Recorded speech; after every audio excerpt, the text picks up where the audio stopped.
स्मरण करना, भगवान शंकर की पवित्र कथा को श्रवण करना और इस पवित्र पावन भूमि पर सिद्धेश्वर शिव महापुराण की कथा ये चल रहे हैं। देखो तो खरी सुनो आके। सिद्धेश्वर शिव महापुराण की कथा श्रवण करने का सौभाग्य बाबा देवाधिदेव महादेव की कृपा से आप और हमको प्राप्त हुआ है। शिव एक विश्वास का प्रतीक है और शिव महापुराण की कथा भी यही दर्शाती है कि हमारे जीवन में विश्वास कितना होना चाहिए, भरोसा कितना होना चाहिए, दृढ़ता कितनी होना चाहिए।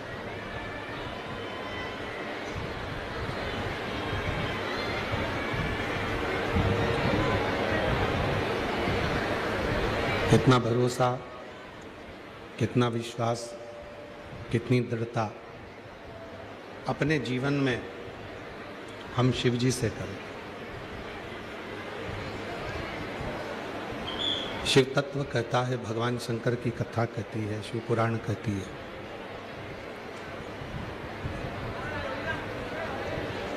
ये संपूर्ण जो संसार है, संपूर्ण जो भूमि है,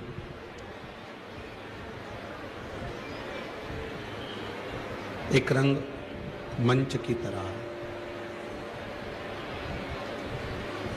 परिवार में रह रहे हो तो भी थोड़ा ना थोड़ा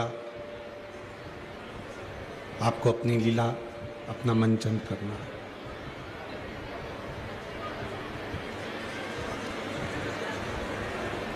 रिश्तों में रह रहे हो तो भी थोड़ा ना थोड़ा मंचन करना है।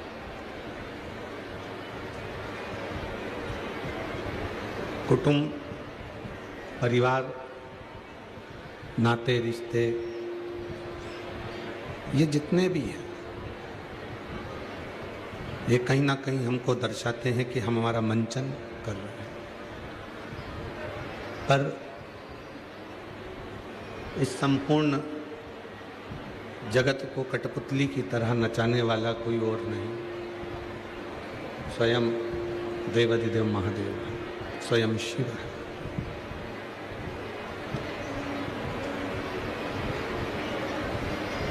और उन्हीं शिव को पहचानने में हमारा संपूर्ण जीवन निकल जाता है।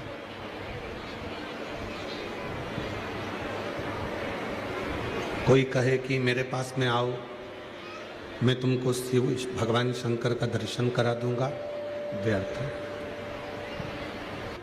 भगवान शिव से मिला दूंगा, व्यर्थ है। ये सब व्यर्थ है। कोई तुमसे कहे कि मेरे पास आकर बैठो, मैं तुम्हें शंकर भगवान की लीलाओं का दर्शन करा दूंगा, व्यर्थ है। शिव कथा कहती है, भगवान शंकर का चरित्र कहता है, एक मानव स्वयं जब चाहे तब शिव तत्व को प्राप्त कर सकता है। आज की दुनिया में समझाने वाले बहुत मिलेंगे पर समझने वाले कम मिलेंगे। आज पूरा जितना संसार भरा पड़ा हुआ है, ये सारे समझाने वालों से भरा पड़ा हुआ है। पहले के समय में एक नियम होता था कि जो समझ जाता था वो समझाता था। जिसने समझ लिया कि हाँ ये ऐसा है, फिर वो समझाने का प्रयास करता था। पर आज का जो समय है, इस समय में लोग समझते कम हैं और समझाते ज़्यादा।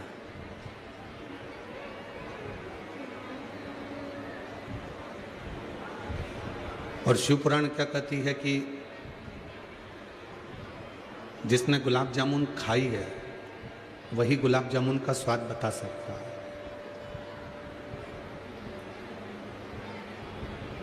जिसने रसगुल्ला खाया है वो रसगुल्ले का स्वाद बता सकता है। जिसने पूरण पोली खाई है वो पूरण पोली का स्वाद बता सकता है। जिसने मालपुआ खाया वो मालपुए का स्वाद बता सकता है। और जिसने मालपुआ खाया ही नहीं है, जिसने पूरण पोली खाई ही नहीं है, जिसने रसगुल्ला गुलाब जामुन खाई ही नहीं है और वो आपको रसगुल्ले का स्वाद बताए, तो ये हो नहीं सकता, ये नहीं हो सकता।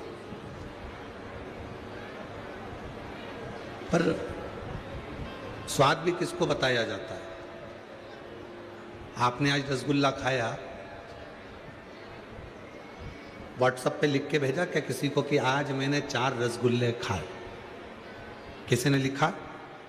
जम के बोलो जरा, लिखा किसी ने? नहीं। आज मैंने गुलाब जामुन खाई, किसी ने अपने स्टेटस पर, किसी ने अपने इंस्टाग्राम पर लिख के डाला कि मैंने आज गुलाब जामुन खाई? कोई नहीं। जो गुलाब जामुन खा गया, जो रसगुल्ला खा गया, उसने अपने अनुभव को अपने स्टेटस पे नहीं लगाया कि मैंने गुलाब जामुन खाई, कि मैंने रसगुल्ला खाया। उसने नहीं लगाया। उसने तो बस पेट भर कर खा लिया और उसके हृदय में संतुष्टि हो गई, उसके मन में तृप्ति हो गई। उसको मतलब नहीं है कि मैंने गुलाब जामुन खाई तो मैं स्टेटस पे लगाऊं, मैंने रसगुल्ला खाया तो मैं अपने स्टेटस पे लगाऊं या फिर इंस्टाग्राम पर लगाऊं। ये उसने नहीं किया। केवल उसने अनुभव किया कि मैंने जो खाया वो मुझे तृप्ति है। कोई पूछेगा तो मैं कह सकती हूं कि मैंने रसगुल्ला खाया था और उसका स्वाद ऐसा था। कोई पूछेगा तो मैं कह सकती हूं कि मैंने गुलाब जामुन खाई थी, उसका स्वाद ऐसा था। उसी तरह शिव महापुराण की कथा भी यही कहती है। आप जब भगवान शंकर की मंदिर में जाते हैं, शिव जी को 1 लोटा जल चढ़ाते हैं, शिव का गुणगान करते हैं, शिव का स्मरण करते हैं, शिव भक्ति करते हैं, शिव मंत्र जाप करते हैं, श्री शिवाय नमस्तुभ्यम का स्मरण करते हैं, या भगवान शंकर की भक्ति में डूबे रहते हैं, और कोई तुमसे पूछे क्यों तू मंत्र जपती है, तो तुझे कोई फायदा हुआ क्या? तो बस उसी तरह से हो जाना कि भैया मैंने गुलाब जामुन तो खाई है, पर मैं इंस्टाग्राम पे नहीं डाल सकती कि मैंने कितनी खाई है, मैं स्टेटस पे नहीं लगा सकती कि मैंने रसगुल्ला कितना खाया है, मैं किसी को बता नहीं सकती कि मैंने मालपुआ कितना खाया है। बस उसी तरह से श्री शिवाय नमस्तुभ्यम का जब जप करो, जब भजन करो, जब स्मरण करो, जब कीर्तन करो, राम कृष्ण हरि राम कृष्ण हरि राम कृष्ण हरि हरि विठ्ठल पांडुरंगा विठ्ठल पांडुरंगा विठ्ठल, जब जपो। कितना जप लिया ये ना बताओ, कितना भज लिया ये ना बताओ, बस इतना करो कि ये अनुभव मेरा है और ये आनंद भी मेरा है, किसी दूसरे का नहीं। ये आनंद मेरी जिंदगी का वो आनंद है जिस आनंद में मैं परमात्मा की भक्ति में डूब जाता हूं। और वो आनंद, एक बार संत श्री तुकाराम जी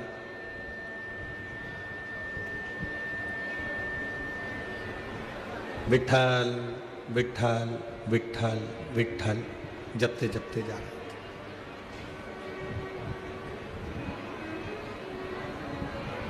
अपनी मस्ती में संत तुकाराम जी जा रहे थे, विठ्ठल पांडुरंगा विठ्ठल राम कृष्ण हरि विठ्ठल।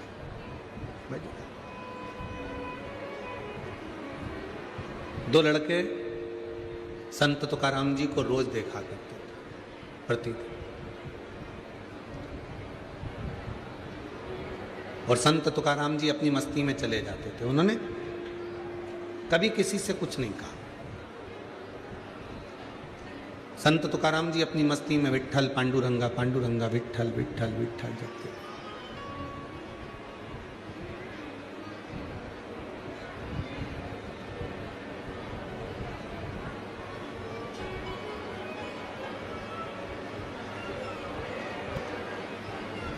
दो लड़के खड़े हैं,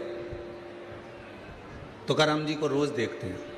तुकाराम जी कुछ नहीं कहते, अपनी मस्ती में चले जाते। और तुकाराम जी की एक आदत थी, कोई देख रहा है ना तो वहां थोड़ी देर खड़े होकर रामकृष्ण परमहंस की तरह रामकृष्ण हरि विठल विठल का कीर्तन करने लगे।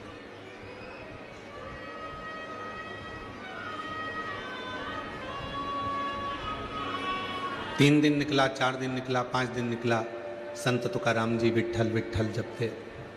जो वो दो लड़के थे वो दोनों कुछ ना कुछ नशा करने के लिए वहां बैठते थे।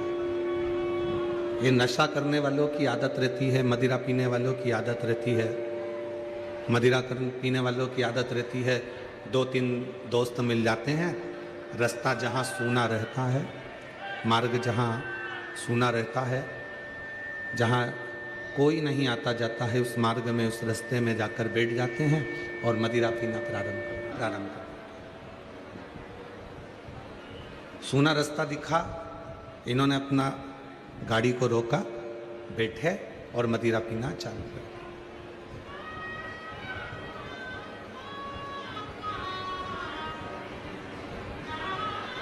रामकृष्ण संत तुकाराम जी ये जानते थे कि ये दोनों जो हैं, ये दोनों जो हैं, ये दोनों मदिरा के नशे को धारण करने के लिए बैठते हैं और मुझे जब देखते हैं तो नशे में ही रहते हैं।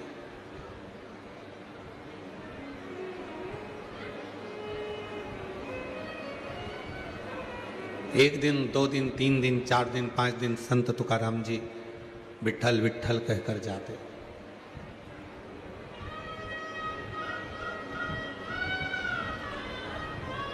संत तुकाराम जी के स्वभाव का वर्णन करते हुए किसी संत ने कहा, 15 दिन तक संत तुकाराम जी उसी रास्ते से निकल कर जाते हैं और विठल विठल करते हुए जाते हैं। 16वें दिन संत तुकाराम जी जब उस रास्ते से निकल कर जा रहे थे तो संत तुकाराम जी विठल पांडुरंगा धीरे बोल रहे थे और वो दोनों नशा करने वाले भी विठल पांडुरंगा के नशे में डूब चुके थे। वो भगवान की अविरल भक्ति को भज रहे थे। वो विठल पांडुरंगा विठल पांडुरंगा विठल पांडुरंगा विठल पांडुरंगा का भजन करते चले जा रहे थे। वो विठल पांडुरंगा कहते चले।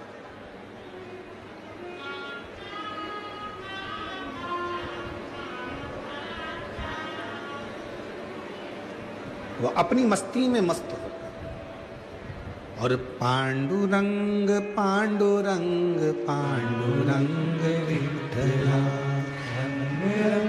पांडुरंग रंग विठला, ओ विठला मारा श्याम विठला, ओ विठला मेरे श्याम विठला।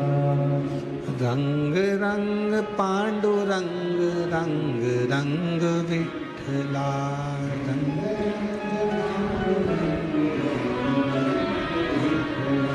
रंग रंग पांडुरंग रंग रंग विठला।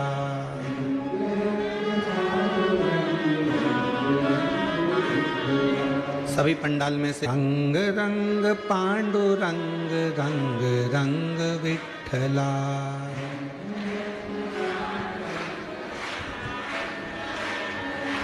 रंग रंग पांडुरंग रंग रंग विठला।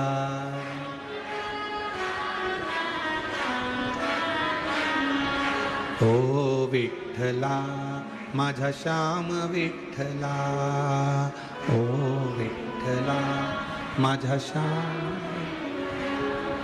ओ विठला माझा श्याम विठला, ओ विठला माझा श्याम।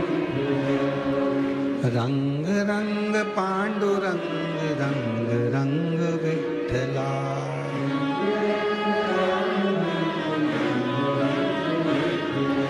रंग रंग पांडुरंग रंग रंग विठला।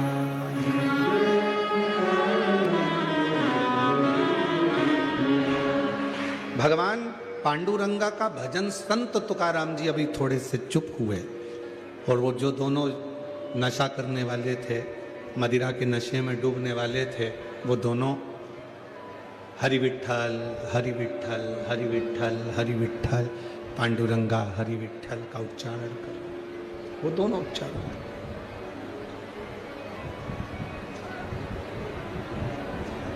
शिव नाम का, राम नाम का, कृष्ण नाम का, भगवान की भक्ति का रस यदि आपकी जिंदगी में एक बार चढ़ गया तो ये निश्चित है वो रस आप दूसरे को भी चढ़ाकर जरूर रहते हो।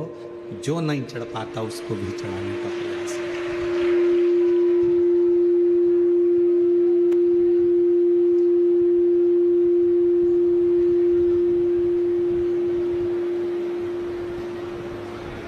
जो शिव के रस में डूबा हुआ है, जो राम के रस में डूबा हुआ है, जो कृष्ण के रस में डूबा हुआ है, जो भगवान के रस में डूबा हुआ है, भगवान की विरल भक्ति के रस में डूबा हुआ है, उस रस में डूबा हुआ व्यक्ति दूसरे को भी रस में डुबाने का प्रयास करता है।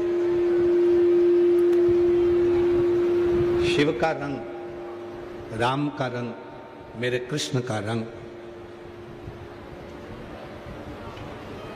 माँ जगतजननी दुर्गा भवानी का रंग, दत्त का रंग, स्वामी समर्थ का रंग,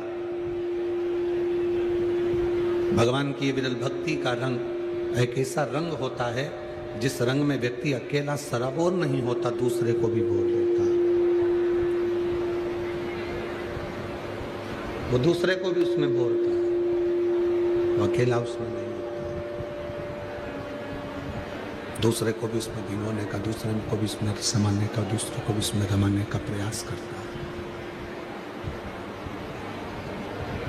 यहाँ होली का त्यौहार मनाते हो आप लोग? जम के तो बोलो, मनाते हो होली का त्यौहार? तो होली के त्यौहार में क्या होता है, कोई भी एक व्यक्ति, एक दोस्त या परिवार का कोई एक व्यक्ति अगर उसको रंग लग गया, कलर लग गया, तो निश्चित है वो दूसरे को रंग कर ही मानता। दूसरे को रंगे बिगर वो रहता ही नहीं। पत्नी को रंग लगा तो वो पति को जरूर लगाएगी, देवरानी को रंग लगा तो वो जेठानी को जरूर लगाएगी, एक भाई को रंग लगा तो वो दूसरे को जरूर लगाएगा, एक दोस्त को रंग लगा तो वो दूसरे दोस्त को जरूर लगाएगा।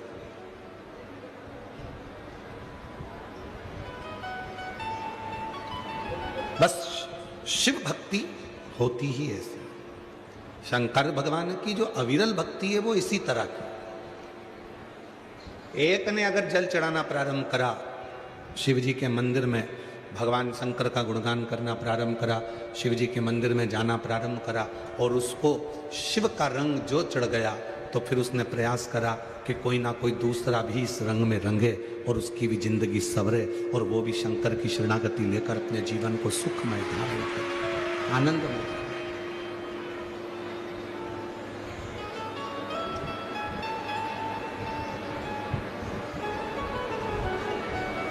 पंडरीनाथा रुक्मणी समेता,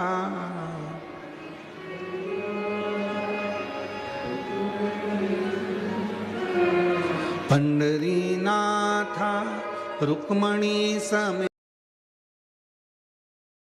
बैठकर बाबा को अपने मन का भाव कहो, प्रार्थना करिए, विनय करिए, निवेदन करिए, हृदय से बाबा को अपने मन का भाव कहिए।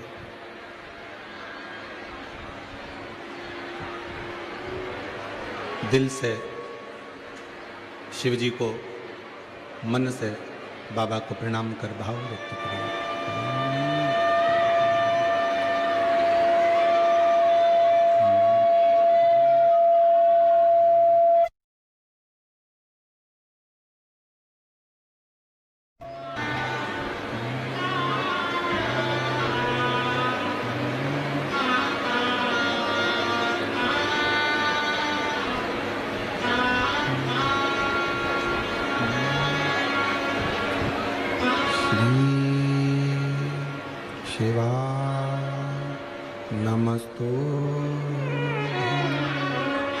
श्री शिवाय नमस्तुभ्यं। श्री शिवाय नमस्तुभ्यं। श्री शिवाय नमस्तुभ्यं। श्री शिवाय नमस्तुभ्यं। भोला सब दुख काटो मारा, ओ भोला सब दुख काटो मारा। शिव शंकर जपो तेरी माला, भोले बाबा जपो तेरी माला। भोला सब दुख काटो मारा, ओ भोला सब दुख काटो मारा। वेश है मंगलकारी, वेश है मंगलकारी। शमशान वासी हमारा, शमशान वासी हमारा। ओ भोला सब दुख काटो, ओ भोला सब दुख काटो।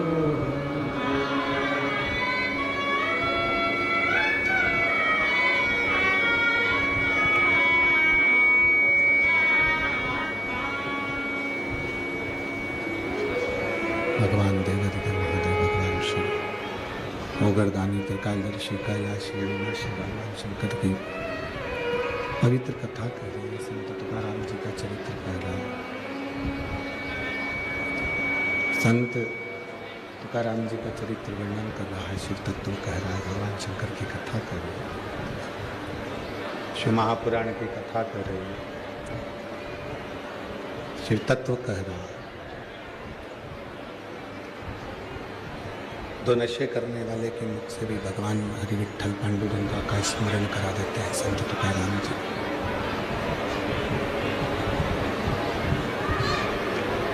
उनको भी भगवान की विरल भक्ति में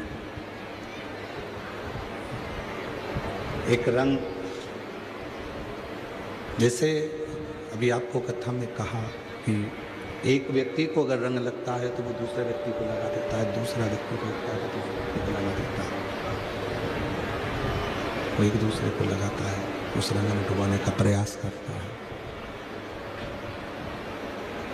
शिव कथा इसी को कहती है, भगवान शंकर की शरणागति इसी को कहते हैं, शिव तत्व इसी को कहते हैं।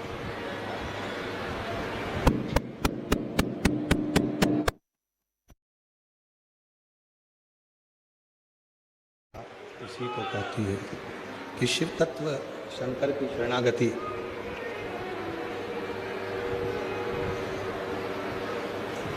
भगवान विष्णु, भगवान नारायण,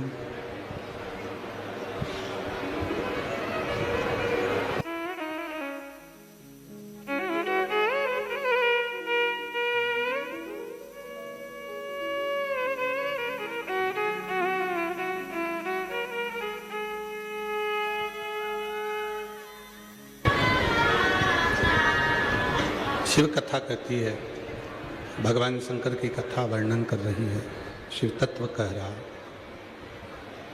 शिव कथा कहती है, भगवान शंकर की पवित्र कथा वर्णन कर रही है। भगवान विष्णु स्वयं भगवान नारायण भगवान शंकर के रंग में ऐसे रंगे हुए थे, भगवान शिव की भक्ति में ऐसे रंगे हुए थे कि एक बार ब्रह्मा जी और भगवान विष्णु के बीच में एक प्रश्न खड़ा हो गया।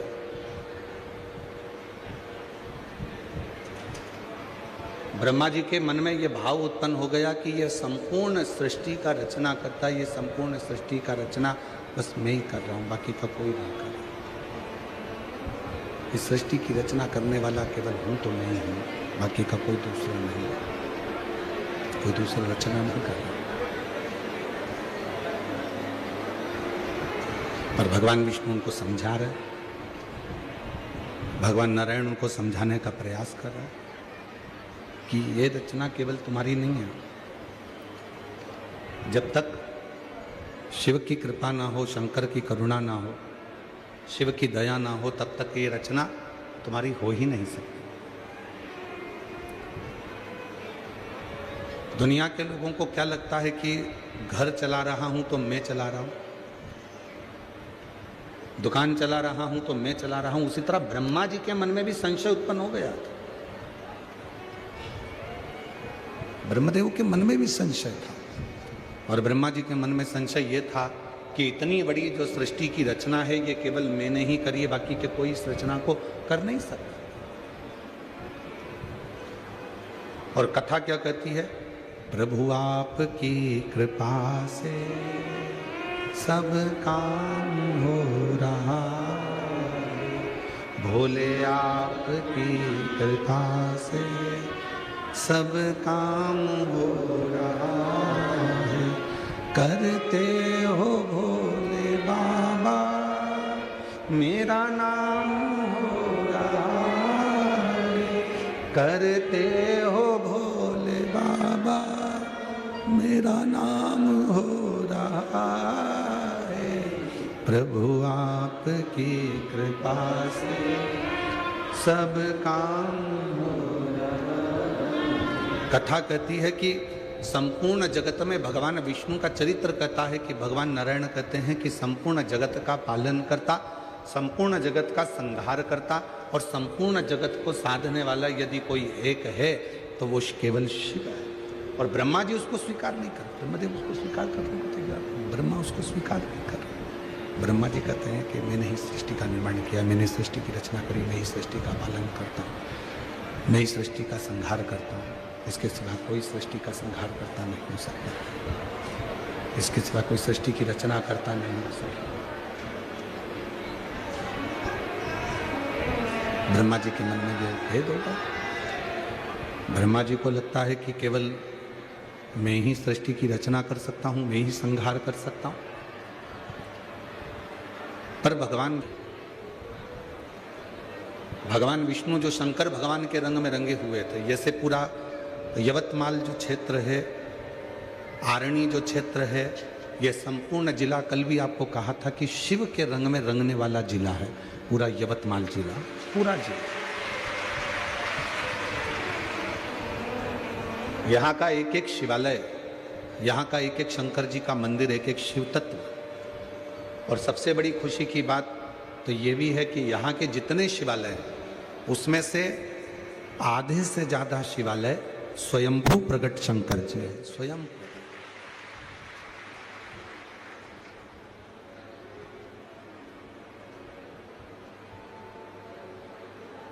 और जहाँ शिव है उसके पास में शक्ति जरूर होती है। तो यवतमाल क्षेत्र में पूरे जिले के अंदर शंकर जी के प्राचीन प्राचीन शिवालय हैं, तो साथ में ही आरणी से ही नजदीक में लगी हुई स्वयं जगत जननी भी वहां विराजमान, स्वयं आदि शक्ति भी वहां विराजमान है, स्वयं जगत जननी जगदम्बा भी वहां विराजमान, माध्य शक्ति भी वहां। तो ये जो रंग है, ये जो स्वरूप है, ये कोई साधारण स्वरूप नहीं है।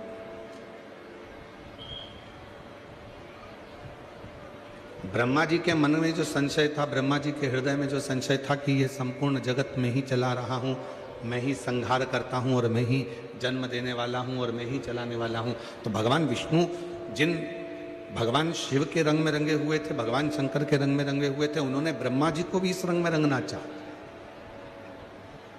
अभी आपको कथा में कहा, एक मित्र को यदि रंग लग जाता है तो वो दूसरे मित्र को लगा देता है, एक भाई को रंग लग जाता है तो वो दूसरे भाई को लगा देता है, एक बहन को रंग लग जाता है तो वो दूसरी बहन को रंग लगा देता है। पत्नी को रंग लगता है तो वो पति को लगा देती है। उसी तरह भगवान विष्णु ने जो शिव रंग लगाया, भगवान नारायण को जो शंकर का रंग जो लगा हुआ है, वो रंग उन्होंने ब्रह्मा जी को रंगाना चाहा।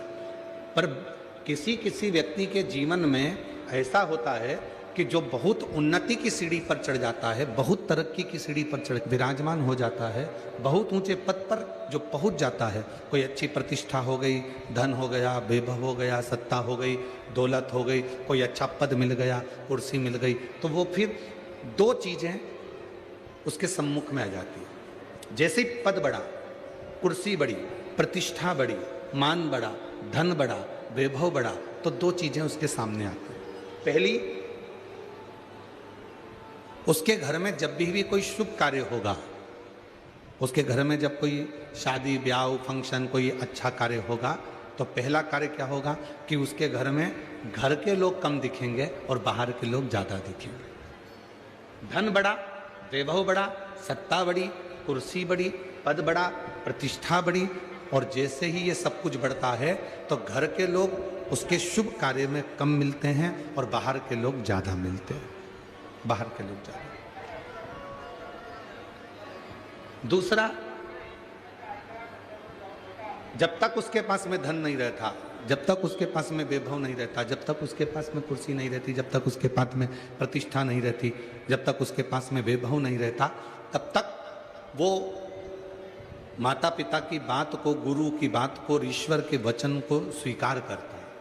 और जैसे ही उसके पास में पद आ जाता है, प्रतिष्ठा आ जाती है, इज्जत बढ़ जाती है, बहुत सारा वैभव बढ़ जाता है, तो फिर वो उसको जो ईश्वर की बातें हैं, उसको जो धर्म की बातें हैं, उसको जो सनातन की बातें हैं, जो सत्कर्म की बातें हैं, वो सब ढोंग लगने लगती है, प्रपंच लगने लगता है। दो चीजें उसके जीवन में। पत्नी ने अगर व्रत रख लिया, तू क्यों रखती है, भूखी क्यों रहती है, फालतू की बातें हैं क्यों करते हो। वैभव बढ़ा, धन बढ़ा, कुर्सी बढ़ी, पद बढ़ा, प्रतिष्ठा बढ़ी, सम्मान बढ़ा, तो फिर ईश्वर उसको ठीक नहीं लगता, ये सब आडंबर लगने लगता है सब। और शिव महापुराण की कथा क्या कहती है, भगवान शंकर का चरित्र क्या कहता है, सारे देव देव हैं और उसमें एक देव, मेरा देव अधिदेव महादेव है, मेरा शिव। जितने व्रत माता लक्ष्मी ने नहीं करे, जितने व्रत माता सरस्वती ने नहीं करे, जितने व्रत किसी इंद्राणी ने नहीं करे, जितने व्रत किसी देवता ने नहीं करे, उतने व्रत मेरी माँ जगतजननी जगदम्बा, उतने व्रत मेरी माँ आद्य शक्ति पार्वती माँ धारण करती है। जितने कोई ना कर पाया, उतने व्रत मेरी माँ जगतजननी जगदम्बा। क्यों? माँ जगतजननी ये दिखाना चाहती है, माँ जगतजननी ये बताना चाहती है, माँ जगतजननी ये दिखाना चाहती है कि पद बढ़े, प्रतिष्ठा बढ़े, नाम बढ़े, शोहरत बढ़े, इज्जत बढ़े, धन बढ़े, तो उसके साथ में तुम्हारी श्रद्धा और तुम्हारा विश्वास भी बढ़ना चाहिए। तुम्हारी श्रद्धा भी बढ़े और विश्वास भी।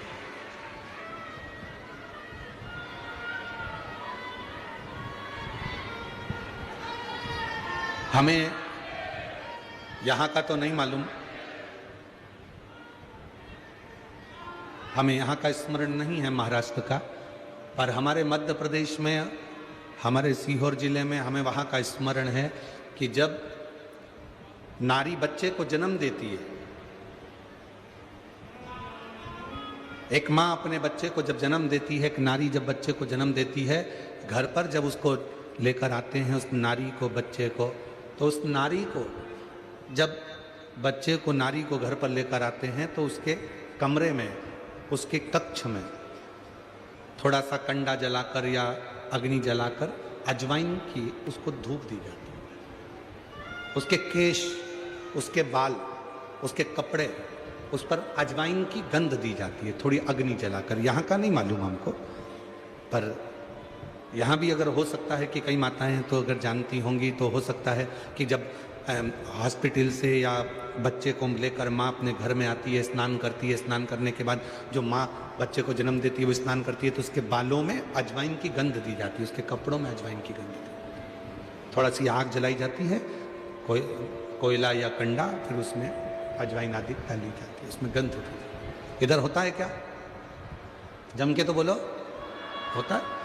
हमने गुजरात में भी पूछा था तो उन्होंने भी कहा था वहाँ भी होता है। हम एक बार हरियाणा में भी पूछे थे, वहाँ भी होता है। महाराष्ट्र में पूछना रह गया था तो आपसे पूछ लिए। एक कथा मिलती है,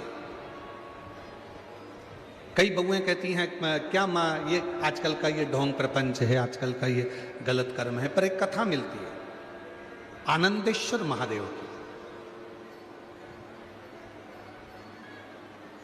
एक आनंदेश्वर महादेव की कथा मिलती है, बड़ी सुंदर कथा।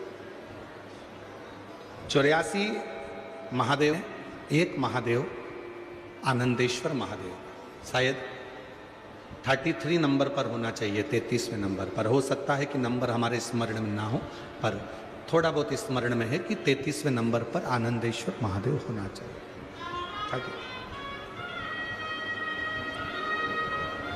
एक कथा मिलती है और उस कथा में ये दो चीजें आती हैं, दो चीजें सामने आती हैं। एक आती है, स्त्री जब बच्चे को जन्म देती है और जन्म देने के बाद उसके कक्ष में प्रथम बार अग्नि का प्रवेश कराया जाता है, उसमें अजवाइन दी जाती है, उसका महत्व। और दूसरा, जब चैत्र आता है और चैत्र की जो पूर्णिमा होती है, उस चैत्र की पूर्णिमा में भगवान शंकर को चावल का दाना चढ़ाकर पुत्र की कामना करी जाती है, संतान की कामना करी जाती है। दो चीजें इस कथा में मिलती है, आप थोड़ा ध्यान लगाकर इसको श्रवण करें। आनंदेश्वर महादेव 84 महादेव में एक महादेव है। अब उसका नंबर हमको तो स्मरण में है कि 33 नंबर पर होना चाहिए, पर यदि हमारे विवेक में वो नहीं नंबर आए तो उसमें आगे पीछे हो सकता है। पर आनंदेश्वर महादेव का चरित्र बड़ा सुंदर।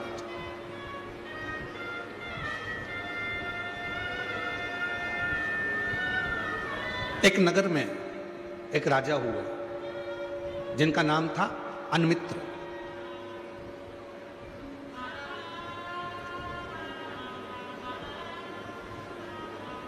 अनमित्र राजा की धर्मपत्नी का नाम था वरवरणी।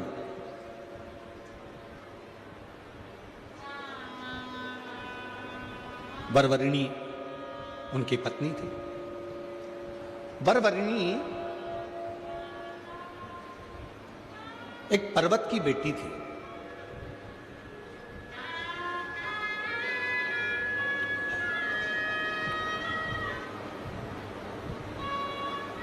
बड़ी सुंदर थी, विद्वान भी बहुत थी।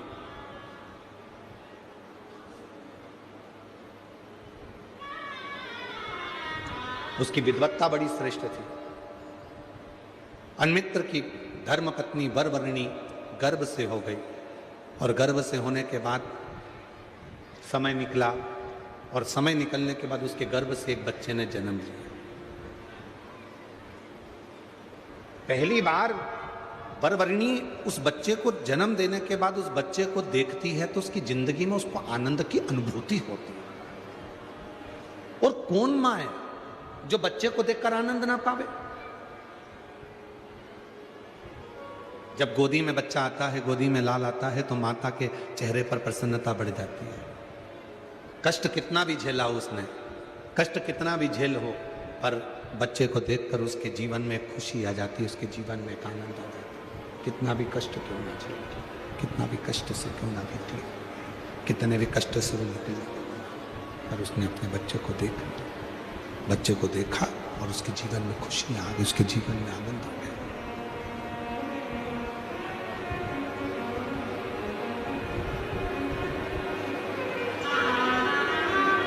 महाराज वरवरणी अपने पुत्र को देखती हैं, अपने बेटे को देखती हैं, तो उनके जीवन में एक आनंद का अनुभव होने लगता है, आनंद की अनुभूति होने लगती है। अब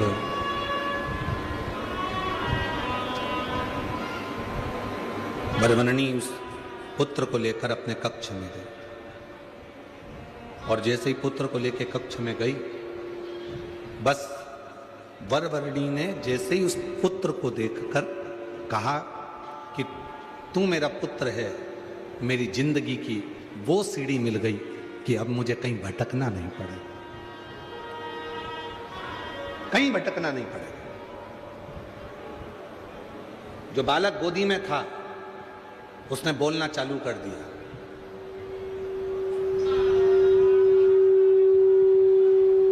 जन्म लिया बालक कभी बोलता नहीं, पर वो बालक बोल रहा है। जन्म लिया बालक बोलता नहीं, पर वो बालक बोल रहा है। बालक बोलना प्रारंभ करता है।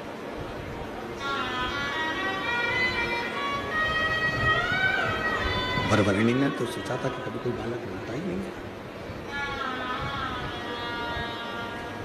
वो बालक ने बोलना प्रारंभ कर दिया। शंभो शंभो शंभो शंभो शंभो शंभो शंभो शंभो शंभो शंभो शंभो शंभो शंभो। वरवरिणी को तो लगा ये बालक बोलने लगा, बोल रहा है। अब जब बालक बोलने लगा, उसके मुख से आवाज निकलने लगी, शब्द निकलने लगा।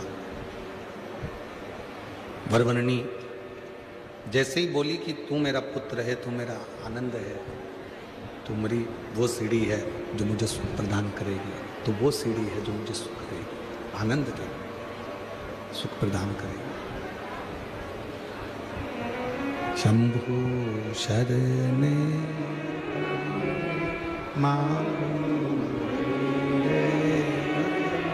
दुख काटो दया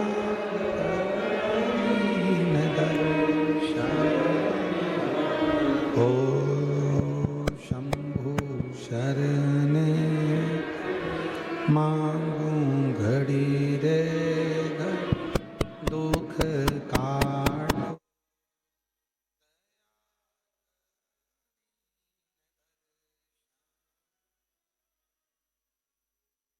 वरवरिणी को लगा पुत्र बोलना प्रारंभ कर दिया, और बेटे ने जैसे ही बोलना प्रारंभ करा, पुत्र ने जैसे ही बोलना प्रारंभ करा, बेटा जैसे ही बोलना प्रारंभ करा, वरवरिणी की बुद्धि स्थिर ही नहीं रही। आज तक मैंने नहीं देखा कि कोई बच्चा जन्म के समय पर बोल रहा। आज तक मैंने ये नहीं देखा कि कोई बच्चा जन्म के समय पर बोल रहा। जन्म लेते से ही बच्चे की वाणी आ गई, जन्म लेते से ही बच्चा बोलना प्रारंभ कर दिया।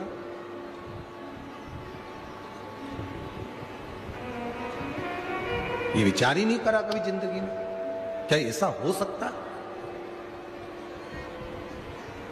शिव कथा कर रही है, अवंती का खंड, स्कंद पुराण, आनंदेश्वर महादेव की कथा वर्णन कर रही है।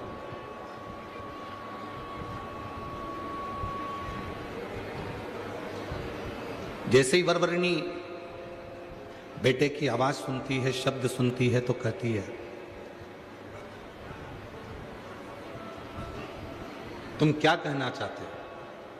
बच्चा कहता है कि आप कहती हो कि मैं तुम्हारी सोने की सीढ़ी हूं। सामने एक बिल्ली बैठी है, वो इंतजार कर रही है कि मां यहां से निकल कर जाए और मैं इस मांस के छोटे से टुकड़े को, इस बच्चे को लेकर भाग जाऊं, खा जाऊं।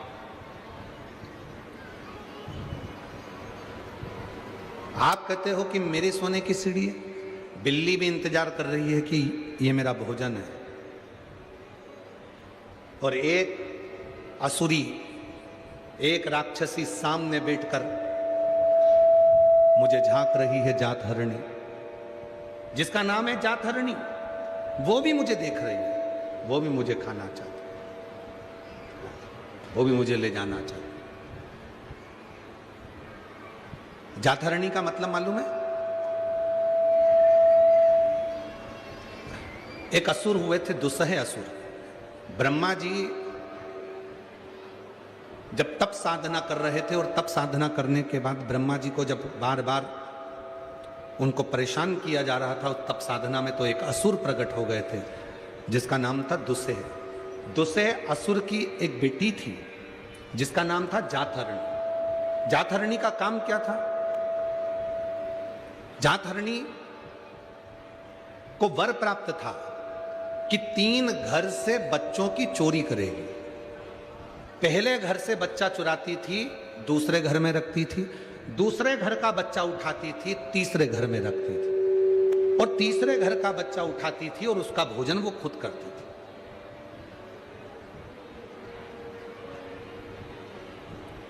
प्रथम घर के बच्चे को ले जाकर दूसरे बच्चे के घर में रख देना, दूसरे के घर का बच्चा उठाकर तीसरे के घर में रख देना, और तीसरे का बच्चा उठाकर स्वयं उसको खा लेना। ये जातहरणी का भोजन था। वो असुरी का भोजन ही यही था। वो जातहरणी असुरी का भोजन यही था। उस भोजन को बड़ा आश्चर्य, और बच्चे के मुख से सुनना। बच्चे ने कहा कि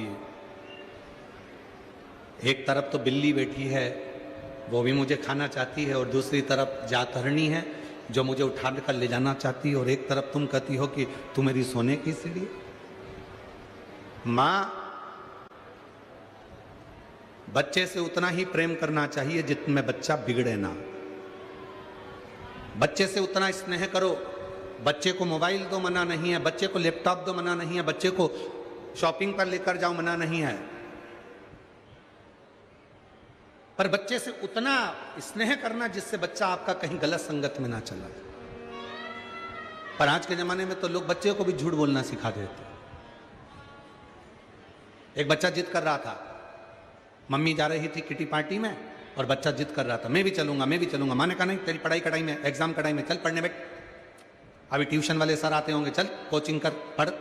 बच्चा कहने लगा नहीं, मैं भी जाऊंगा, मैं भी जाऊंगा। बच्चा जिद करने लगा। माँ ने 10 रुपए निकाले पर्स में से, बच्चे को दे दिए, ले टॉफी खा लेना, और कोई भी आए ना और पूछे तेरी मम्मी कहां गई, तो कह देना पापा के साथ घूमने गई। झूठ बोलना किसने सिखाया? मां ने। कह देना पापा के साथ घूमने गई। अब आज मालूम पड़ा कि कोई साहब मर गए, पापा की जल्दी छुट्टी हो गई,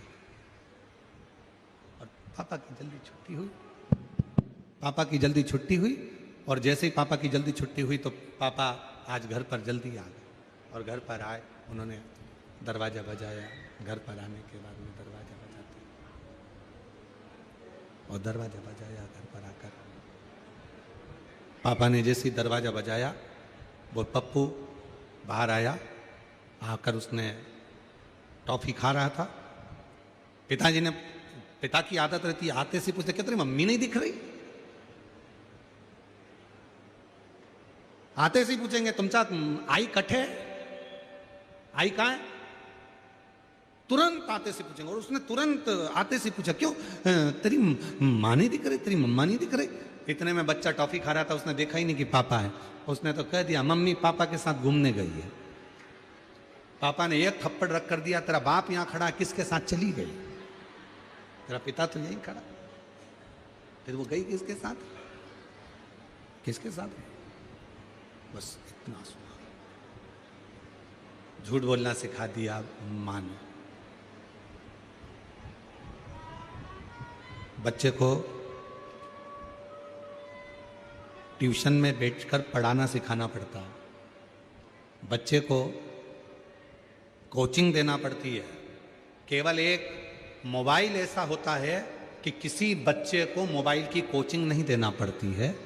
बच्चा पैदा होने से पहले मोबाइल चलाना सीख जाता है, गर्भ में रहता है, और डॉक्टर कह देते हैं बेड रेस्ट, तो माँ दिन भर मोबाइल लेकर बैठी रहती है, और बच्चा अंदर देखता रहता है, ऐसे खोलना है, ऐसे चलना है, व्हाट्सअप ऐसे चलाना है, इंस्टाग्राम ऐसे चलाना है, फेसबुक ऐसे चलाना है, ऐसे यूट्यूब चलाना है, ऐसे ये करना है। बच्चा अंदर बैठे बैठे बैठे बैठे सब सीख जाता है।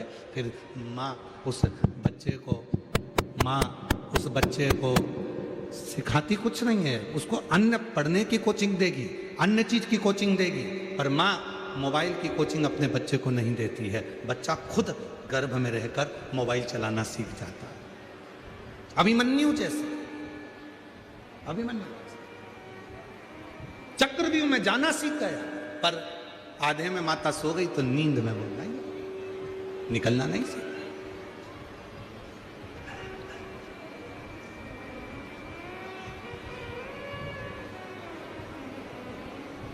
देव, हम मना नहीं करते तुम्हारे बच्चे को मोबाइल मत दो, देव, हम मना नहीं करते तुम्हारे बच्चे को मोबाइल मत दीजिए, दीजिए, पर उस बच्चे को मोबाइल भी उतना दीजिए जितना उसकी जिंदगी के लिए सार्थक हो। उसकी जिंदगी बिगाड़ दे तो वो मोबाइल किसी काम का नहीं।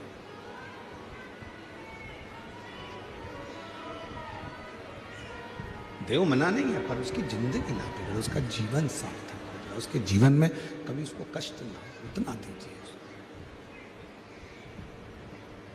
शिव कथा करिए, भगवान शंकर का चरित्र करिए। मैंने तेरे ही भरोसे बाबा, तेरे ही भरोसे हवा बीच उड़ती जावांगी बाबा, डोर तो चढ़ी नाम कटी जावांगी। भोले मैं तेरी कदम, शंभू मैं तेरी कदम, हवा बिच उड़ती जावांगी बाबा, डोर हत्तो छड़ी नाम कटी। शिव कथा कर रही है, भगवान शंकर का चरित्र कह रहा है। उस जातरणी में वो बच्चा कह रहा है, एक तरफ बिल्ली बैठी है, एक तरफ जातरणी बैठी है, एक तरफ तुम बैठी हो, तुम कह रही हो कि ये मेरा पुत्र है, तुम कहती हो कि मेरे सोने की सीढ़ी है, ये स्वर्ण सीढ़ी। वो जातरणी मुझे देख रही है, मां तुम मुझसे प्रीत मत रखो। वो बच्चा कह रहा है अपनी मां वरवरणी से, तुम मुझसे प्रीत मत रखो, मैं तो कुछ दिन का हूं, थोड़े से दिन मेरे जीवन के, मुझे थोड़ा सा दिन मिला है जीवन, मेरी थोड़ी सी जिंदगी है, जितना जी लूंगा जी लूंगा।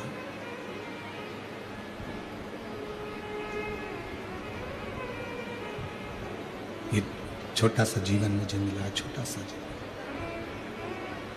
तो मुझसे प्रीत ना रखो, मुझसे प्रीत मत रखो।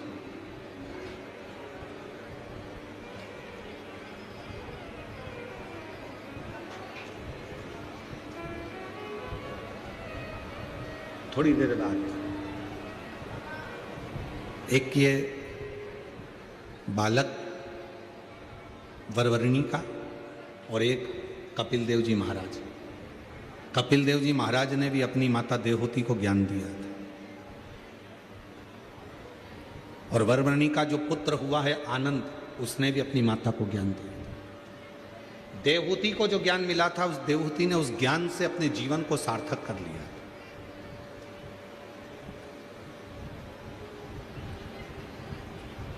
देवहूति ने उस ज्ञान से अपने जीवन को सार्थक कर लिया था कि मेरे बेटे ने मुझको ज्ञान दिया। श्रीमद् भागवत कथा में माता देवहूति का चरित्र आता है कि माता देवहूति को अपना पुत्र स्वयं कपिल देव जी महाराज उनको ज्ञान दे रहे थे, स्वयं पुत्र ज्ञान दे रहा। और शिव पुराण यह कहती है कि ज्ञान कहीं से भी प्राप्त हो, कैसे भी प्राप्त हो, कभी भी प्राप्त हो, उसको ग्रहण कर लेना चाहिए। पर ज्ञान आडंबर के अंधकार में नहीं होना चाहिए, पाखंड के अंधकार में ज्ञान नहीं होना चाहिए। आज दुनिया चमक देखकर जगह जगह चली जाती है और उसको मालूम नहीं है कि इस चमक से एक ना एक दिन उसके नेत्र खराब हो सकते हैं। क्यों किसी आडंबर में फंसते हो, क्यों किसी पाखंड में जाते हो? जब राम कथा में माता कौशल्या जी ने राम जी के लिए भाग्य पूछा था, तब शंकर भगवान ने मना कर दिया था कि मैं किसी का भाग्य नहीं बताता, मैं भाग्य बताता नहीं हूं। शंकर जी ने कहा था मैं भाग्य बना देता हूं पर बताता नहीं। जब माता यशोदा जी ने भगवान शंकर से पूछा था कि मेरे पुत्र कृष्ण का भाग्य बता दो, तब भगवान शंकर ने कहा था मैं किसी का भाग्य बताता नहीं हूं, मैं भाग्य बना देता हूं। शिव भगवान शंकर की शिव पुराण, भगवान शंकर पर चढ़ाया गया एक लोटा जल, भगवान शंकर का भजन, भगवान शंकर का स्मरण, भगवान शंकर की कथा, भगवान शंकर का मंत्र जाप, श्री शिवाय नमस्तुभ्यम, ओम नमः शिवाय, नमः शिवाय, ये तुमको भाग्य बताएगा नहीं पर भाग्य तुम्हारा बना देगा। ये भाग्य बनाए।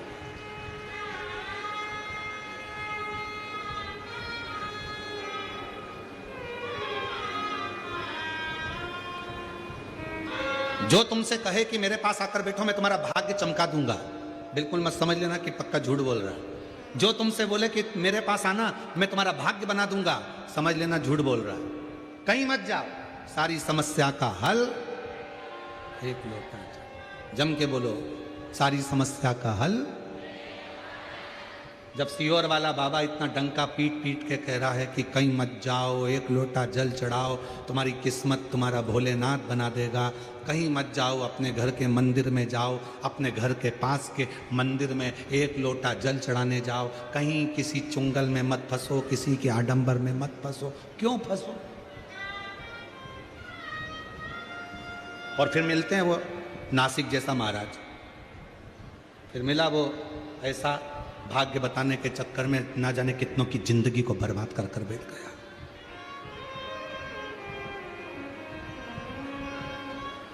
क्यों जाना? क्यों आडंबर में फंसना? क्यों पाखंड में फंसना? एक लोटा जल सारी समस्या का हल।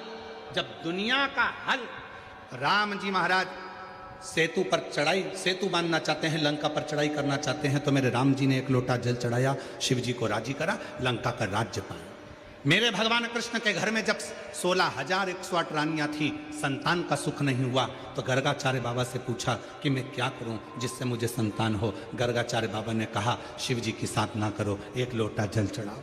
एक एक रानी के साथ में 11-11 दिन तक बैठकर भगवान कृष्ण ने 16,108 रानियों के साथ बैठकर शिव जी की साधना करी, और उनके घर में 1,77,186 बच्चे हुए। शिव की कृपा से, शंकर की करुणा से, शिव की लाभ, शंकर की साधना से। राम जी शिव जी की साधना करते, भगवान कृष्ण शिव की साधना करते। ऐसा कोई देव बता दो जो भगवान शंकर की साधना नहीं करता। भागवत पुराण, अग्नि पुराण, नर्मदा पुराण, पद्म पुराण, जितनी पुराण उठाकर देखना, सारी पुराणे उठाकर देखिए, और जितने चरित्र उठाकर देखना उतने चरित्र उठाकर देखिए। कोई एक देवता का नाम बता दो जो शंकर भगवान के शिवलिंग की पूजन नहीं करता हो। कोई एक देवता का नाम बताना जो शंकर भगवान के शिवलिंग की पूजन नहीं करता। सूर्यदेव शिव की पूजन करते, चंद्रदेव शिव की पूजन करते, राहु शिव की पूजन करते, शनि शिव की पूजन करते, केतु शिव की पूजन करते, मंगल शिव की पूजन करते, बुध शिव की पूजन करते, पृथ्वी शिव की पूजन करती है, आकाश पृथ्वी की शिव की पूजन करता है, जल शिव की पूजन करता है। 20 लाख योनि, 84 लाख योनि में से 20 लाख योनि वृक्ष की है, पत्तियों की है, पौधों की है, इन पौधों की, इन वृक्षों की है 20 लाख योनि। ए भाई, खींच खींच के बोलना पड़ रहा है, कब तक खींच के बोलेंगे, गला दुख रहा है। 20 लाख योनि वृक्ष की है, 20 लाख योनि इन पौधों की है, और वो 20 लाख योनि पौधों की, वो पौधे भी शिव की साधना करते हैं, शिवलिंग की उपासना करते हैं, शिव साधना में डूबे हुए हैं। कौन? गणेश जी महाराज शंकर जी की साधना करते हैं, कार्तिकेय बाबा शिव की साधना करते हैं, माँ जगत जननी शिव की साधना करती है, दुर्गा भवानी शिव की साधना करती है, माँ रेणुका माता भी शंकर की साधना में डूबी रहती हैं। ऐसा कोई बताओ। सप्तशृंगी माता शिव की साधना करती है, माँ विजासन शिव की साधना करती है, माँ जगत जननी शिव की साधना करती है, माँ सरस्वती शिव की साधना करती है, ब्रह्मा शिव की साधना करते हैं, विष्णु शिव की साधना करते हैं। ऐसा कोई इंद्र शिव की साधना करते हैं। ऐसे कोई देवता, जो देवता शिव की साधना ना करता हो उसका नाम बताओ, जो शंकर के शिवलिंग की पूजन नहीं करता। हमारे 33 कोटि देवताओं ने हमको उपदेश दिया कि तुम कहीं मत भटको, केवल एक काम करो, अपने घर से एक लोटा जल लो और शंकर भगवान को समर्पित करना प्रारंभ करो। शिव सारी समस्या का हल तुम्हारे सामने कर देंगे। कहीं मत जाओ, कहीं।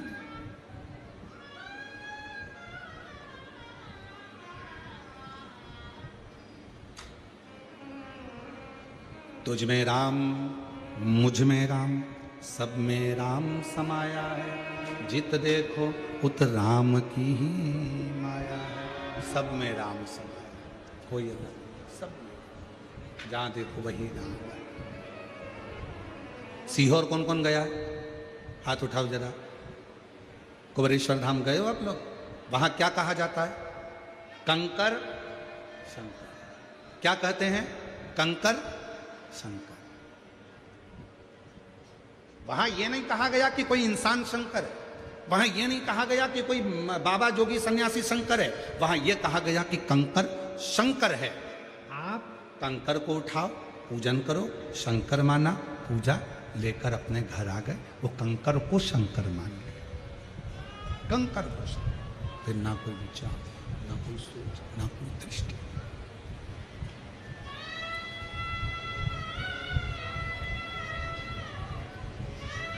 एक प्रसंग याद आता है। एक लड़का एक लड़की से कहता है, मैं तुझसे इतना प्रेम करती हूं, इतना प्रेम करता हूं, मैं तुझे इतना प्रेम करता हूं कि हर जगह जिसे देखूं मुझे तू ही नजर आती है।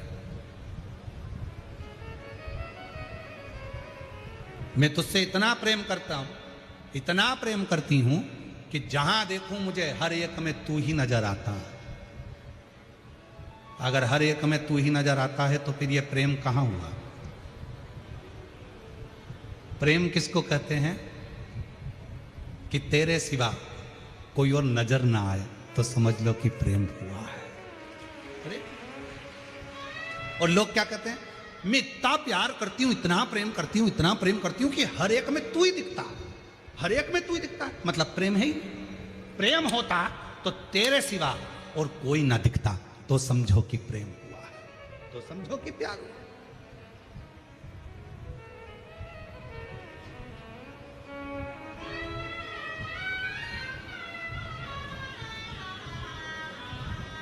राम में भी शिव दिखे, कृष्ण में भी शिव दिखे, हर एक में शिव दिखे। जिसको देख रहे हो, जिसका स्मरण कर रहे हो, उसमें शिव के सिवा कुछ ना, कुछ।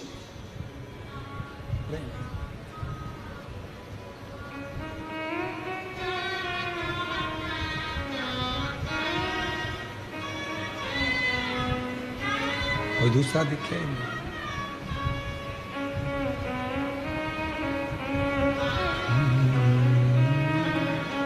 मेरे तन में भी शिव, मेरे मन में भी शिव, रोम रोम में समाया तेरा नाम रे।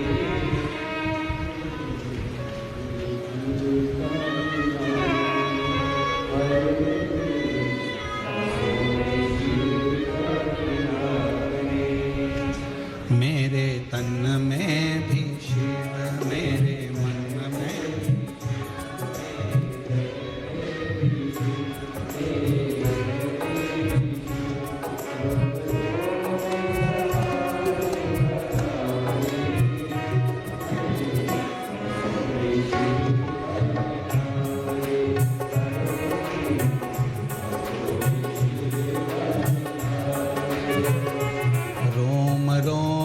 समाया तेरा नाम रे, मेरे सांसों में तेरा ही।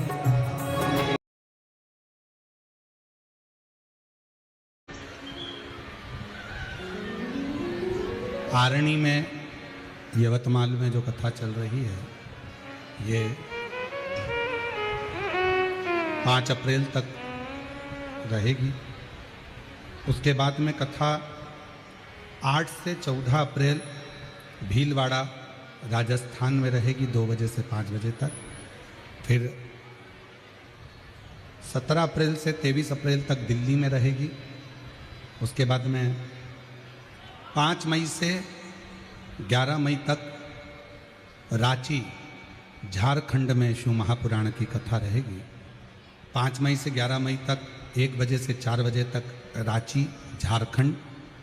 फुटबॉल ग्राउंड रांची गौशाला न्यास सुकुरहुटू कांके रांची झारखंड में 1 बजे से 4 बजे तक 5 मई से 11 मई तक शिव महापुराण की कथा का क्रम रहेगा। भाव से बाबा को अपने मन की बात कहिए, प्रार्थना करिए, विनय करिए, निवेदन करिए, दिल से विनती करो, विनय करो। जहाँ जगह मिले वहाँ बैठ कर बाबा को अपने मन का भाव करिए।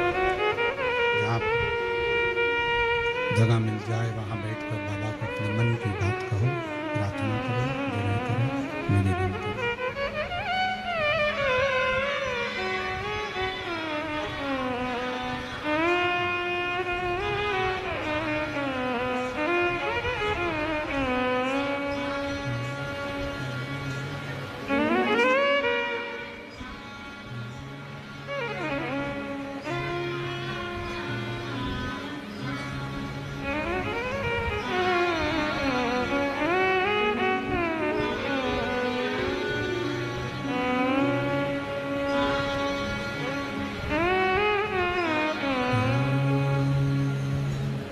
शिवाय नमस्तु श्री शिवाय नमस्तु श्री शिवाय नमस्तु श्री शिवाय नमस्तु श्री शिवाय नमस्तु भोला सब दुख काटो मारा, ओ भोला सब दुख काटो मारा। शीघ्र शंकर जपो तेरी माला, भोले बाबा जपो तेरी माला। भोला सब दुख काटो मारा, ओ भोला सब दुख काटो मारा। देश है मंगल मंगलकारी, वेश है मंगल मंगलकारी। शमशान वासी हमारा, शमशान वासी हमारा। ओ भोला सब दुख काटो मारा, ओ भोला सब दुख काटो मारा।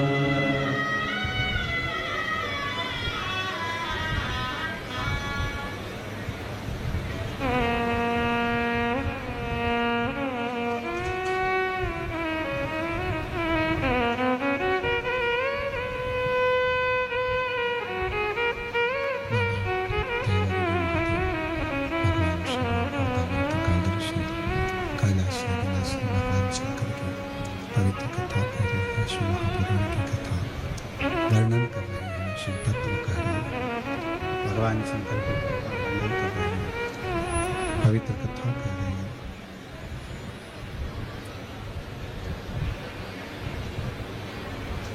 जातहरणी एक ऐसी असुरी,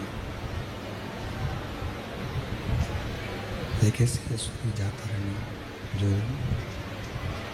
3 जगह से बच्चों को लेकर जाती है। एक जगह से उठाती, दूसरी जगह रखती, दूसरी जगह से उठाती, तीसरी जगह रखती है, और तीसरी जगह के बच्चों को उठाकर खा लेती है। उसका भोजन बन जाता है, उसका भोजन बन जाता है। तीसरी जगह के बच्चों को उठाकर उसका भोजन बना लेती है। वो जाता है।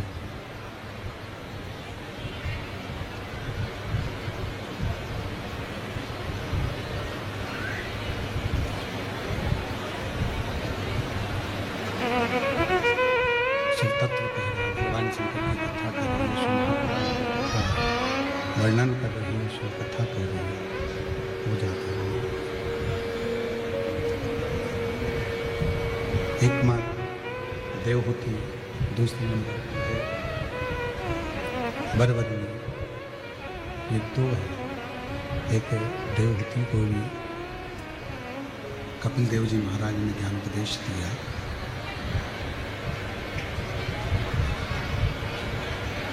और वरवर्णी को भी उसके पुत्र ने ज्ञान उपदेश दिया।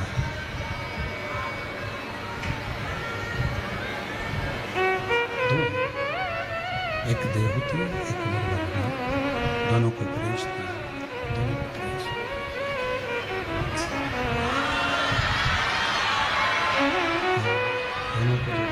दिया। देवहूति ने तो उपदेश को, देवहूति माता कपिल देव जी महाराज के उपदेश को शंभु शरण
दुख कारो दया करी निदर्शन। एक देवहूति जिन्होंने कपिल देव जी महाराज के मुख से ज्ञान उपदेश लिया, और कपिल देव जी महाराज के मुख से ज्ञान उपदेश लेकर देवहूति ने अपने जीवन में शिव की भक्ति को प्राप्त किया। और दूसरे नंबर पर है वरवरनी। दूसरे नंबर पर वरवरनी अपने पुत्र से सुनती है, और अपने पुत्र के मुख से जो संवाद श्रवण किया, उस संवाद के कारण वरवरनी को क्रोध आ गया, और वरवरनी को क्रोध आया। ऐसा क्रोध वरवरनी के जीवन में आया कि वरवरनी ने अपने ही पुत्र को प्रसूति कक्ष में छोड़ दिया। जिस कक्ष में बच्चे को जन्म दिया था,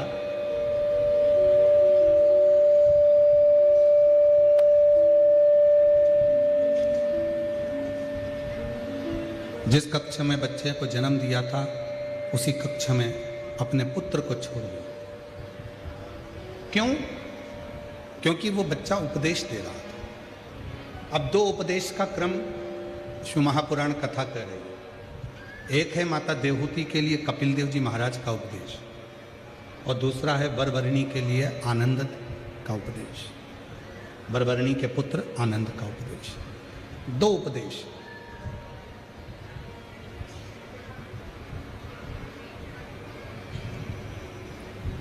देवहूति माता उपदेश सुनती हैं तो भक्ति में डूब जाती है, और वरवरनी उपदेश सुनती है अपने पुत्र का तो क्रोध से भर जाती है, और क्रोध से भरकर वो अपने पुत्र को प्रसूति कक्ष में ही छोड़ देती,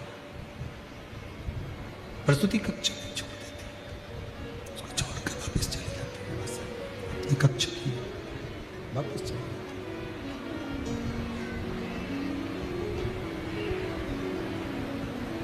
जब जैसे ही वरवरनी बेटे को प्रसूति कक्ष में छोड़कर गई,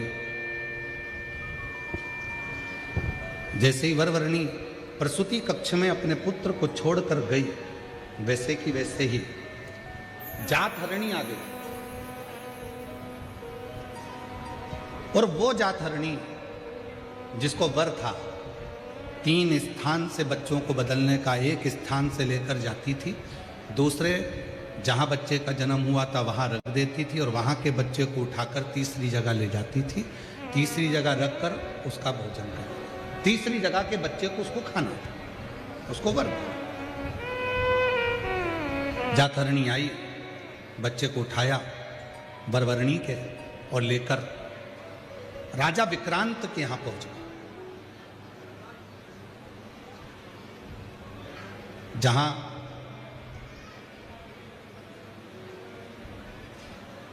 राजा विक्रांत की धर्मपत्नी के गर्भ से एक बच्चे ने जन्म लिया,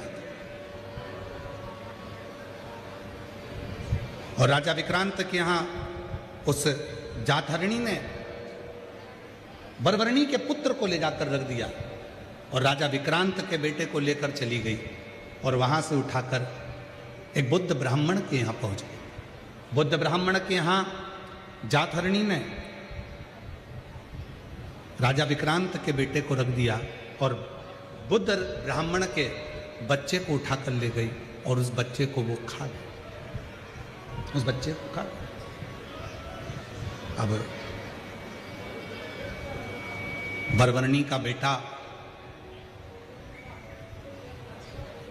जिसको वो लेकर चली गई थी, वो तो लगा कि समाप्त हो गया, पर राजा विक्रांत के घर में जैसे ही वो बच्चे का जन्म हुआ, खूब उत्सव मनाया। राजा विक्रांत को भी नहीं मालूम कि मेरा असली बच्चा तो जातहरणी लेकर चली गई है और उसे किसी ब्राह्मण के घर में छोड़ दिया है, पर राजा विक्रांत के यहाँ जन्मोत्सव मन रहा था। बच्चा बड़ा हो गया। जब बच्चा बड़ा हुआ, 7 वर्ष की आयु जब बच्चे की हुई और उसको गुरु के घर विद्याध्ययन के लिए जब भेजने लगे, तब वो बच्चा गुरु की आज्ञा से गुरु ने कहा अपने माता पिता को प्रणाम करो, अपने माता पिता को नमन करो, प्रणाम करो। तो उस बच्चे ने फिर बोलना प्रारंभ किया। बच्चा बोला, गुरुजी आप कहते हो कि माता पिता को प्रणाम करो, तो ये बताएं कि जन्म देने वाली मां को प्रणाम करना है कि पालन करने वाली मां को प्रणाम करना? राजा विक्रांत को बड़ा आश्चर्य हुआ। भरी सभा में ये बच्चा कह रहा है, इतनी बड़ी सभा लगी है और इस सभा में ये बच्चा कह रहा है कि जन्म देने वाली मां को प्रणाम करूं कि पालन करने वाली मां को प्रणाम करूं? इतने में राजा विक्रांत अपनी कुर्सी से उठकर सामने आकर खड़े हो गए। राजा विक्रांत ने पूछा, क्या तुम्हारी दो माताएं? बच्चा कहता है, एक मां वो जिस मां का घर छोड़कर आया हूं, और दूसरी मां ये जिसके घर में मैं आया हूं। क्या मेरी धर्मपत्नी तुम्हारी दूसरी मां है? हां। वो बच्चा इतना विद्वान था जिसका नाम राजा विक्रांत ने आनंद रखा था। आनंद। शिव महापुराण की कथा कहती है कि वो आनंद नाम का जो बच्चा था, जो वरवर्णी के गर्भ से जन्मा था, वो शिव का पुराना उपासक था। मां गोदावरी के तट पर रहता था। गोदावरी के तट पर रहकर वो केवल एक काम करता था। उसने ना कभी जिंदगी में किसी देवालय को गया, ना गोदावरी के तट पर रहने के बाद वो किसी शिवालय को गया। वो तो केवल गोदावरी के तट पर रहकर एक कार्य करता था। मां गोदावरी के जल को उठाता था और किसी एक शिला पर डाला करता था। गोदावरी के जल को भरता था और एक शिला पर डाला करता था। वो ये भी नहीं जानता था कि ये शिवलिंग है कि शिला है कि कोई देवता है कि कोई देवी है कि कोई स्थान। केवल जल भरता गोदावरी का और डालता। शिव महापुराण की कथा कहती है, मां गोदावरी का जल एक ऐसा जल है जिसका मात्र स्पर्श कर लेने से शिव की करुणा प्रारंभ हो जाती है, शिव की कृपा प्रारंभ।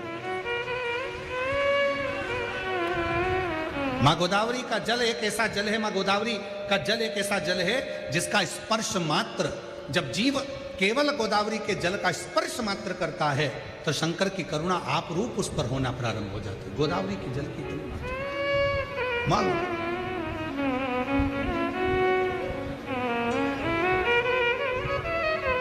और महाराष्ट्र वालों को तो बड़ी कृपा है मां गोदावरी की।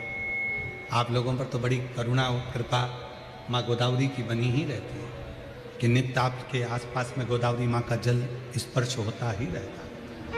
आनंद पूर्व समय में, पूर्व जन्म में गोदावरी के तट पर रहते थे। गोदावरी का जल लेकर एक शिला पर डाला करते थे। गोदावरी का जल भरकर शिला पर डाला करते थे। उनके स्मरण में नहीं था कि ये शिवलिंग है, शिला है, पाषाण है, पत्थर है, क्या है। बस गोदावरी का स्पर्श होता था और वो जल समर्पित होता था। उसी गोदावरी के जल के स्पर्श से उसके स्मरण में पूर्व का जन्म रहा और उसने पूरा पूरा चरित्र राजा विक्रांत को कह दिया कि एक जलहरणी नाम की असुरी मुझे उठाकर लेकर आ गई अपने माँ के घर से और तुम्हारे घर में रख दिया, और तुम्हारे घर के पुत्र को उठाकर ले गई, बुद्ध ब्राह्मण के घर में रख दिया, और उस बुद्ध ब्राह्मण के बच्चे को उस जलहरणी ने, जातहरणी ने खा लिया। मेरा बेटा?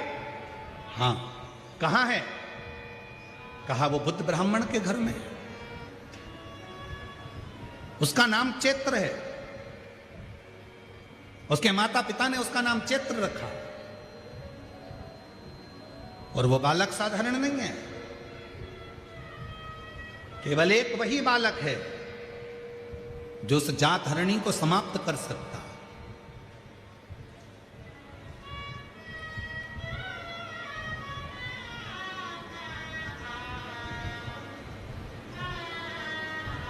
राजा विक्रांत उस बच्चे का कहना मानकर बुद्ध ब्राह्मण के घर पहुंच गए और बुद्ध ब्राह्मण के घर जाकर कहा कि महाराज ब्राह्मण देवता, आपके घर में जो पुत्र है ना, वो मेरा पुत्र है, मेरा पुत्र, मैं राजा विक्रांत, मेरा बेटा आपके घर में है।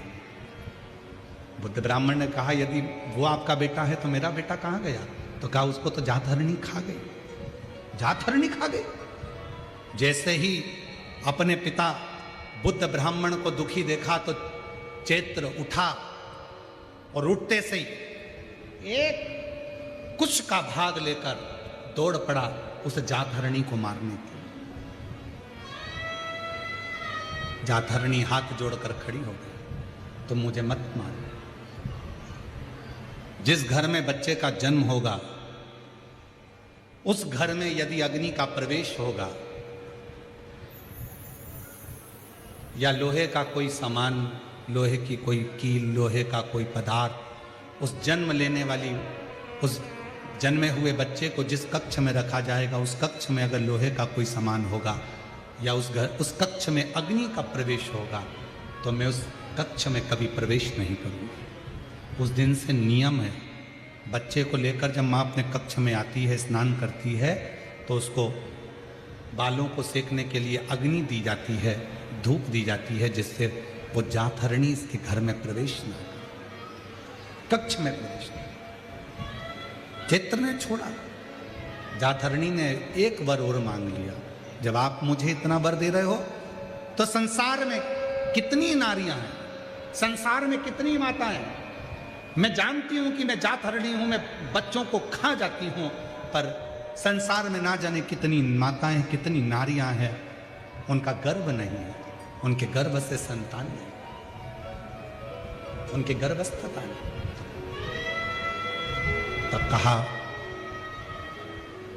मैं चैत्र आज वर देता हूं, शिव की आज्ञा का मैं अनुमोदन करने वाला, शिव को भजने वाला, शंकर की स्तुति करने वाला, और जिस आनंद ने ये सारी लीला सुनाई है उसके साक्षीकरण कर कर मैं वचन देता हूं, यदि कोई नारी, कोई स्त्री श्वेत अक्षत, श्वेत पुष्प चैत्र पूर्णिमा के दिन शिव को समर्पित करती है, उसके गर्भ से संतान जरूर होती है। वो बिना संतान के रह नहीं सकती, उसको संतान की प्राप्ति जरूर। और साधुता है पूरे आरणी वासियों को कि वो चैत्र की पूर्णिमा, यदि आप लोग नेट पर सर्च करेंगे, गूगल पर सर्च करेंगे, तो साउथ में, दक्षिण में जो चैत्र की पूर्णिमा होती है उसे शिव झूलन पूर्णिमा भी कहते हैं। दक्षिण में कल भगवान शंकर को झूले में शिवलिंग को रखकर झुलाया जाता है। कल की जो पूर्णिमा है चैत्र की, उसको शिव झूलन पूर्णिमा भी कहते हैं दक्षिण। कल हनुमान जी की जन्मोत्सव की पूर्णिमा चैत्र। संपूर्ण देशवासियों को, संपूर्ण सनातनियों को श्री हनुमान जी महाराज के प्रागट्य की बहुत बहुत बधाई हो। शिव जी का अंश स्वरूप भगवान श्री हनुमान जी महाराज प्रकट हुए कल चैत्र पूर्णिमा। जैसे बैसाख और ज्येष्ठ 2 महीने ऐसे होते हैं जिन 2 महीने के किसी भी 2 प्रदोष पर यदि अनार का पुष्प शंकर भगवान को समर्पित करा जाता है, भगवान शिव जी को अगर अनार का पुष्प समर्पित करा जाता है तो संपदा की कमी नहीं होती, कभी वैभव की कमी नहीं होती। केवल 2 महीना ऐसा होता है, एक होता है बैसाख का महीना, एक होता है ज्येष्ठ का महीना। ये 2 महीने में कभी भी कोई सी भी 2 प्रदोष, किसी भी 2 प्रदोष को ले लो और उसमें अनार का फूल, जो अनार का फल लगता है उसमें फूल भी लगता है, अनार का यदि पुष्प, एक ही पुष्प यदि शंकर के शिवलिंग को समर्पित करा जाए तो कभी, हम तो यहाँ तक कहेंगे कि कोई बहुत छोटे से छोटा व्यक्ति है, भले हाथ गाड़ी चला रहा है, ठेला गाड़ी चला रहा है, रिक्शा चला रहा है, उसके पास धन नहीं है, बहुत कमज़ोर है, पैसा नहीं है, बहुत तकलीफ में है, बहुत दुखी है, तो हम तो उससे कहेंगे कि या तो बैसाख के महीने में या ज्येष्ठ के महीने में कोई भी 2 प्रदोष को अनार का पुष्प यदि वो समर्पित कर देता है तो निश्चित है उसके घर में वैभव संपदा बढ़ना प्रारंभ हो जाती है, कार्य में उन्नति है। एक पत्र है, अच्छा है, देखिए।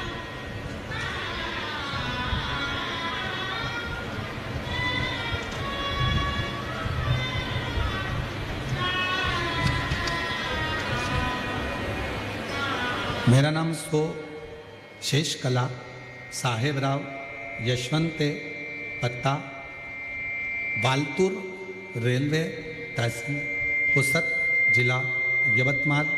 मेरा मोबाइल नंबर ये है। बाबा, मैं एक लोटा जल का क्या वर्णन करूं। मेरा बेटा वैभव साहेबराव यशवंते 5 साल से सरकारी नौकरी की तैयारी कर रहा था, लेकिन उसका पेपर तो निकल जाता था पर उसका ग्राउंड नहीं निकल रहा था। 1-2 मार्क से रह जाता था। फिर हमें आपकी कथा के बारे में पता चला तो मैं आपको आकोला के कथा में सुनने के लिए पहुंच गए। पशुपति व्रत भी किया, मंदिर में झाड़ू पोछा करती गुरुदेव। बेटे ने भी 2 पंडाल में कथा सुनी। आप कहते हैं कि पंडाल में बैठकर जो मांगा जाता है वो मिलता है। मेरे बेटे ने 2 पंडाल में बैठकर कथा सुनी। पशुपतिनाथ का व्रत भी मेरे बेटे ने करा। और आप कहते हो मेहनत को 4 गुना करो, मेरे बेटे ने मेहनत को भी 4 गुना किया। और 23/1/2025 को मेरा बेटा SSC GD CRPF में सिलेक्ट हो गया। मैं बाबा को यहाँ धन्यवाद देने के लिए आई हूँ। कहीं बैठी हो। मेरा नाम शेष कला साहेबराव यशवंते, पता वालतूर रेलवे तहसील पुसद जिला यवतमाल। कहीं बैठे हो तो आ सकते। एक पत्र और बड़ा सुंदर।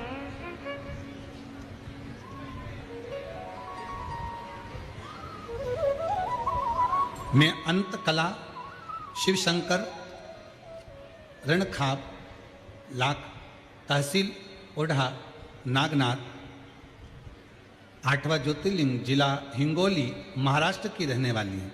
कहीं बैठी हो तो आ सकती हैं। गुरुदेव, शादी को 10 साल पूरे हो गए थे पर संतान का सुख नहीं। हर जगह दिखा दिखा कर हार गए तो भी संतान का सुख नहीं आया। गुरुजी, बाबा की कृपा से 2022 में शिव की कथा श्रवण कर कर सीहोर कुबरेश्वर धाम जाकर कंकर शंकर का पूजन किया और आपकी कथा हिंगोली परभणी आकोला में सुनी और बाबा की कृपा से मेरा गर्भ ठहर गया। गर्भ ठहर गया पर 4 महीने का गर्भ होने पर डॉक्टर को दिखाया तो कहा कि इसकी धड़कन नहीं आई है। डॉक्टर ने कहा इसको निकाल दीजिए। परंतु कैसे? बड़ी मुश्किल से तो शिव ने दिया था। हम हैदराबाद चले गए और वहां पर भी इलाज करवाया पर किसी कारणवश संतान के सुख में कुछ तकलीफ आई। बाबा ने फिर वापिस ऐसी कृपा कर दी कि उसी बच्चे को जो गर्भस्थ रखा उसी बच्चे को बाबा ने धड़कन देकर पुनः जीवित किया। मैं बाबा को धन्यवाद देने के लिए आई हूं। इतना संघर्ष किया है गुरुदेव और बाबा की कृपा से आज शिव जी की कृपा से मेरा बच्चा पूर्ण तरह से स्वस्थ है, जो 10 साल बाद मुझे बाबा ने दिया है। कहीं बैठे हो तो आ सकते हैं। एक पत्र और बड़ा सुंदर है। गुरुदेव,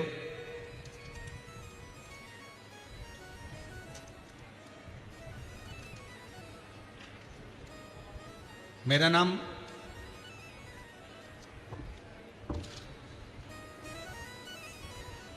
आकाश दिलीप नलगे, उम्र 25 साल।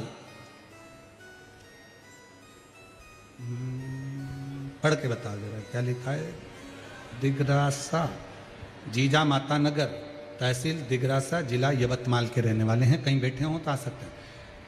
मैं आकाश की माँ हूं। धन्यवाद। मेरा नाम आकाश है। मेरे बेटे के लिए भोले बाबा से पूजा करी थी और प्रार्थना करी थी कि मेरे बेटे की सरकारी नौकरी लग जाए। बहुत प्रयास करता था पर लगी ना।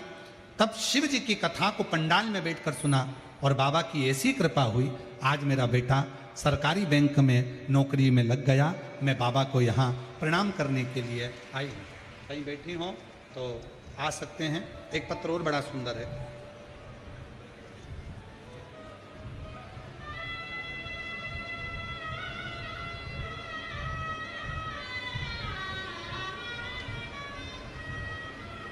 दीपाली ज्ञानेश्वर